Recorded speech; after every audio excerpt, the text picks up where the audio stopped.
के जाने के बाद तानिया काफ़ी ज़्यादा रोई और उनके रोने को सब बहुत फेक बोलते हैं, उनकी बातों को फेक बोलते हैं, झूठ बोलते हैं। आप क्या कहना चाहेंगे? और इसी को लेकर कई बार नीलम और तानिया ने ये भी कहा है कि आप लोग उन्हें यूज़ करते हैं सिर्फ चाय एंड पराठों के लिए, इस पर क्या कहना चाहेंगे? ये भी है कि 150 बॉडीगार्ड वाला नैरेटिव जो है वो जिशान जी ने चेंज करना है। अब चलो एक एक करके आते हैं। बहुत लंबा टॉपिक छोड़ा तानिया मित्तल आपने।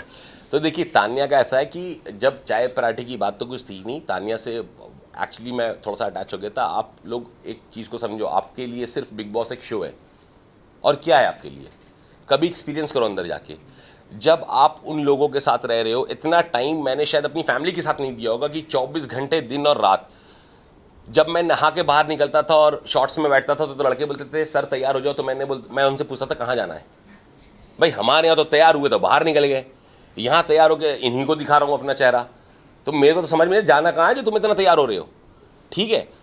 तो उस आदमी को जब मैं बुखार में आया, मेरे को फीवर हुआ 3rd वीक और 103 फीवर हुआ था। 103 मुझे याद नहीं मुझे 103 फीवर कब हुआ था। और वहाँ पर तानिया मेरे लिए खड़ी रही। मेरा सारा काम शहबाज और तानिया ने करा। तानिया ने चाय पिलाई या पराठे खिलाई या जो भी करे उस टाइम पे, तो एक इमोशनल अटैचमेंट हो जाता है। वो रिलेशंस मैंने कमाए थे, तो मैं तानिया के लिए कहाँ पे नहीं खड़ा रहा।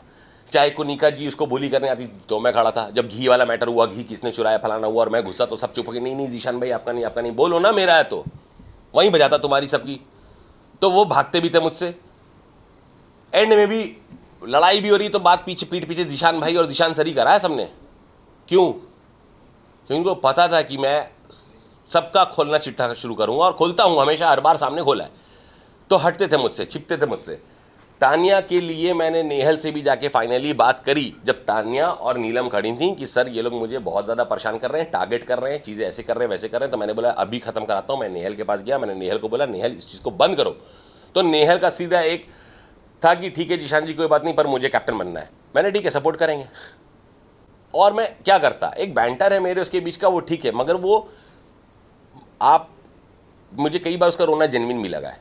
जब वो मृदुल ने उसकी बॉयफ्रेंड वाली बात बोली तो मुझे बहुत जेन्युइन लगा उसका रोना, कि हाँ वो जेन्युइनली रो रही है ना, या कुछ भी बात पे बहुत। फिर कभी कभी आपको ऐसा लगता है कि यार इसको स्विमिंग पूल में ढकेला और हम नॉमिनेट हो गए, ये क्योंकि इसको सारी में स्विमिंग पूल में ढकेला, ये इसके लिए बहुत बड़ी बात है, इसके लिए रो रही। तो वहाँ मुझे फेक भी लगता था, मैं इरिटेट भी हो गया। मैंने उसको सुनाया भी कि भाई इतना तो मैं सगी बहन को ना झेलूँ जितना मैं तुझे झेलता जा रहा हूँ।